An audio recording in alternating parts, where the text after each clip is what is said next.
What is going on, esteemed witnesses of the courtroom? This is the Croc here to bring you a Pokemon trading card game to Wi-Fi battle versus my boy Colonel Ben. Now before we get into this, as neither player is going to have basic Pokemon to get started, y'all need to pause this video and go check out my boy ColonelBenSP. He is the reason for a lot of things going on our channel and has been supportive and everything throughout. So once you do that, you guys can come back to this video because I'm using the same deck that I've been using throughout all these matches, and of course I have to have the Mew coin because it's my favorite. And let's get right into this. I'm going to be leading with my glutinous Snorlax. Those of you that know the card with eat and roll over, or eat and roll out damage equal to the number of counters.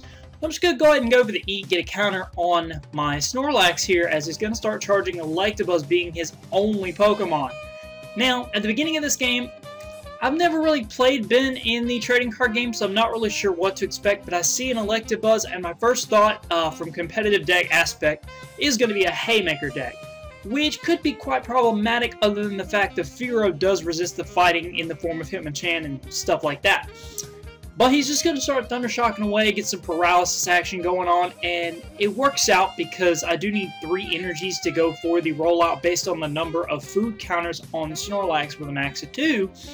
And he can stall this thing out by inflicting paralysis and setting up his bench while he does so.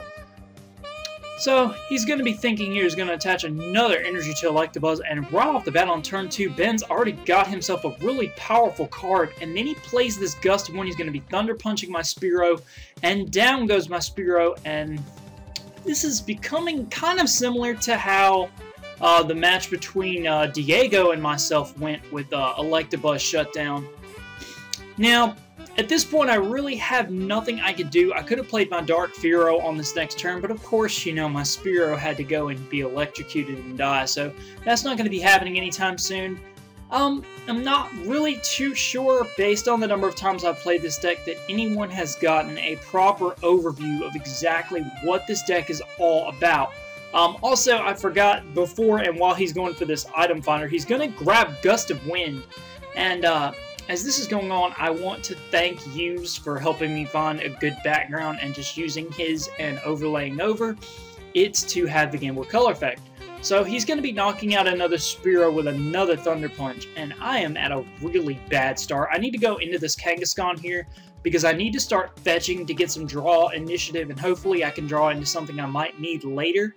And I'm actually going to hit a Bill, so that's going to work out pretty well because I know Bill is an awesome trainer. It's going to allow me to draw 3 cards on my very next turn, which hopefully is going to put me at some kind of advantage, considering right now I have no advantage. I have Pokemon with no energies that I can't do anything with, and he's going to top off this plus power. 50 damage right off the bat, and that is not good news at all. And I'm going to Bill into Super Energy Removal and another Bill. And then I'm going to actually hit another Super Energy Removal. So what I'm going to end up doing here is I'm actually going to go for that Super Energy Removal and pop both energies off the Electabuzz. Maintaining my double colorless energy is going to ensure that in the next couple of turns I might be able to attack before I do anything with this thing. And I'm just going to start fetching again. I'm going to hit another Bill. I can't tell you, I don't think there's any deck that I run that runs less than 4 Bills. I'm not really a fan of Professor Oak. I'm more a fan of Professor Elm, but, you know, Neo is not in this game, so I guess we can't have nice things. He's gonna hit this Scyther here, attach a DCE to it, and that is not good news. I'm pretty much convinced at this point it's at least some moderate form of Haymaker. Whether it is standard Haymaker or kind of a modded version, or a different variation of it is still unknown. So he's going to top out a Bill. I've got 30 cards left. He has 37. He's going to hit into his second Bill on this turn, go down to 35, and I see a Jigglypuff. This is really becoming reminiscent of Diego and our match. It's kind of, sort of, a little bit of a Haymaker deck, but it looks like it's running the Wigglytuff in the last place. Now, I'm going to go ahead and, once again, I'm going to drop my Recycle energy, which I attached this turn which is going to bring it back to my hand in order to cast my super energy removal once again. That's going to bring this Scyther to a point that it has no energies, which is going to work out for me quite well. He's actually, like I said, it's 6-4 his favor right now, so I've really got a lot of ground to cover here. And I'm going to start doing that now. I'm going to go ahead and evolve into Dodrio. Retreat 8 is so wonderful. I'm going to go ahead and pop 2 of them out. So now, everything has 2 less retreat costs. So that is really, really fantastic. And I have enough here to start going for Comet Punches. And I've got some plus powers too. So that's going to be really nice. I'm just going to let him sit here as long as he wants to sit on this Scyther, and I'm going to take advantage of that and get some fetches, and I'm actually going to start Comet Punching this thing on this next turn, getting 40 damage off on it. Even with both the plus powers, I wouldn't have been able to KO it on this turn.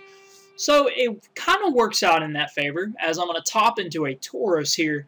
Tauros is just kind of, I don't know, he's kind of like his own lone wolf Pokemon. He's kind of like my last ditch effort. I couldn't really find another slot that I wanted to get rid of, so I decided to play the Tauros. He's going to bring in this Wigglytuff. Now, Wigglytuff is bad news bears. It can Lullaby, and then it can start doing Do the Waves. And at this point, having 4 bench Pokemon, Do the Wave is 50 damage. So that, as you can see, is problematic. Luckily, though, I do have the full heal energies, but I don't have any on me right now. So I'm actually going to go straight away for the Potion energy. And then I'm going to switch out into Dodrio as some fodder and double switch back into Kangaskhan, getting my sleep off. Now I'm just going to put some plus powers on there. I'm going to risk it all for the biscuit. I'm going to put 3 plus powers on here, and I'm going to Comet Punch.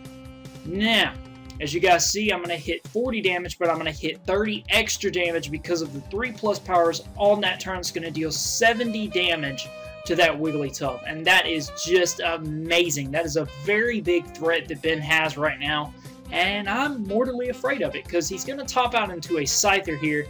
I guess he doesn't have enough to do the wave yet, because I'm sure he would have gone for it, even though I could revenge kill this thing with pretty much anything, as I'm going to start trying to set up my Hungry Snorlax once again, Gluteninous Snorlax, as I'm going to stay asleep on this turn. Now, if he tops out into an energy on this turn with this Wigglytuff, I'm going to be kind of screwed, and it's going to start ruining me. But he's not going to be getting an energy on this turn, so my Kangaskhan is going to stay asleep, and I'm going to top out into another Moonstone. I have to say Moonstone is probably one of the better cards in this game. I know it's exclusive, and it's a Japanese card, a very older Japanese card, but it does work out, especially in this build that I'm running. I kind of like this more than Rain Dance, actually. It's kind of creative and just kind of out there. Now, I actually wake up on this turn, and he tops out into Super Energy Removal, and at this point, I'm just kind of facepalming, because he's just stalling with his Wigglytuff. He is not scared of absolutely anything I could do to him, and that does cause Notion for a bit of concern. Because I don't have the star card in my deck at all, he's killed 2 of my Spearows, in which I have 2 Dark Fearows in my hand that I could have used. But in between this, there are a couple small considerations I'm considering for this deck. I'm trying to possibly add Dark Clefable to it. I'll leave a link in the description so you guys can see what that looks like and stuff. And you guys can advise me whether you think I can fit it in here or not, based on what you see in the deck. I'm not going to reveal the deck list at this point, because I'm still working on it. Now, he is actually going to get enough for Do the Wave on this turn, and he casts another Super Energy Removal. That is a problem. He's going to be knocking out my Kangaskhan, and this is a problem, because he removed enough energy to get rid of my Gluteninous Snorlax. Now I've got to basically top out into DCE just to kill this thing, which is quite depressing, because he's going to want to deal that Do the Wave damage, because it's going to be last ditch. I don't really feel like he's going to want to Lullaby, because he's going to want to deal as much damage possible while this Wigglytuff is still as his active Pokemon. I'm going to top out 2 Recycle Energies on these next 2 turns, going to get that Dark Fearow play, and I needed this so bad. I'm going to top out Dodrio with my Moonstone here, and I'm going to be using it very, very effectively. I have 3 Dodrios in play, allowing me to retreat for 1 energy, and bring in my Firo. I'm going to go ahead and end this thing, as now he's going to bring in this Electabuzz. And what really sucks is Electabuzz is going to kill this either way because of Thunder Punch, and I can't attack or switch after Drill Dive. So that's a bit of a problem. I feel like the plus power was a little bit redundant. I'm going to take 90 damage. He's not going to take any damage, and I'm going to have to bring in Tauros. And I have a DCE in my hand, and I get both Recycle energies back, so that's kind of nice. I'm just going to go ahead and go for Stomp here. I've got to deal some damage. I've got to catch up here, and I'm hoping Tauros is going to be the Pokemon to help me do it. It's a very good last-ditch effort Pokemon with Rampage, but as always, right again with that energy removal right up the right time. And since Tauros requires 2 energies for attacks as opposed to 1, I'm gonna be between a rock and a hard place. So now I'm just gonna be switching and pretty much foddering off my Glutenia Snorlax because it really doesn't matter at this point. Be it that his Electabuzz is charged enough to pretty much deal with the rest of my Pokemon here. He's going to get another prize, and I'm going to have to bring in my final Tauros, which is also damaged. And that's pretty much the game. He's going to Thunder Punch, and yeah, that's going to be it. All of the energy removals for nothing. So that was a great game, Ben. I hope you guys checked him out. I hope you guys enjoyed. I'm sorry for not having a narration lately. I've been super busy, but as always, if you enjoyed, rate, comment, subscribe. Peace out, objection, and find the computer room, and peace.